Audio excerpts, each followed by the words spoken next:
Peter, Denmark hadn't even qualified for Euro 92 until replacing Yugoslavia later on. What was the squad's reaction to that?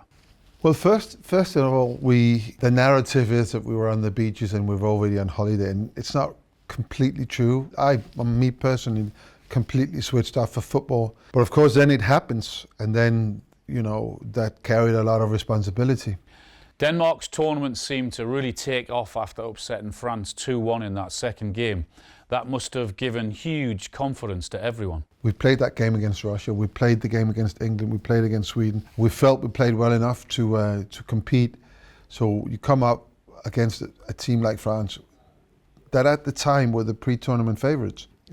We knew, our tournament is open now. We can really compete against anybody, and anybody was in the next game was Holland. In the semi-final against the Netherlands, you saved that penalty in the shootout from Marco van Basten. A huge moment on your way to the final.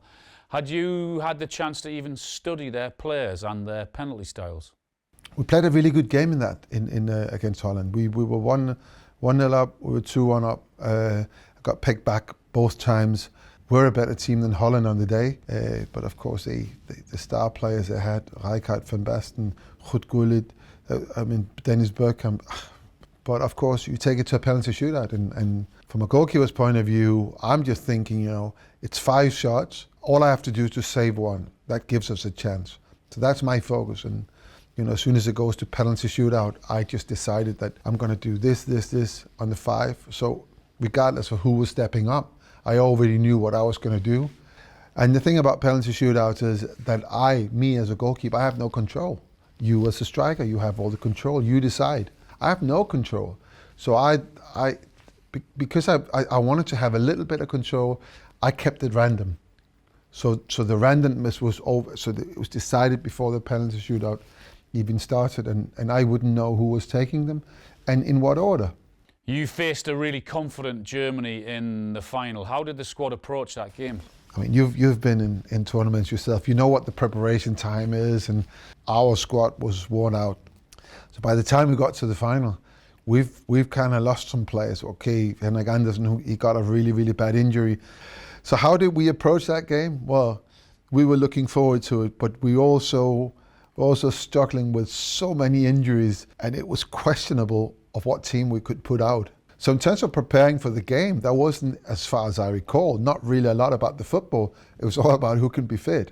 What's your overall memory from the tournament? What one thing sticks out? Celebrating in the dressing room, on the pitch with the fans, or back home in Denmark? Yeah, but we both know this. You're building up to something. You're building up, and it's like it's a pressure cooker, and it stays in there, and you keep at your so focused. Your concentration is it's narrowed to this point here, and when it ends, it's like a puncture. That's it. And for me, and I have this experience from other occasions as well. I just go blank. I know that I was interviewed straight after the game. I know I was at the press conference. And I have no memory of that, literally no memory of that. My next kind of really sort of my own memory is when we were in the open top bus in Copenhagen the next day. And that's different. You kind of got away from it. You kind of see what you've done. This is where people are so happy. You took part in making people so happy. That's always an incredible experience. But in all honesty, I remember absolutely nothing from what happened. Even after the game against Holland, really don't remember a lot.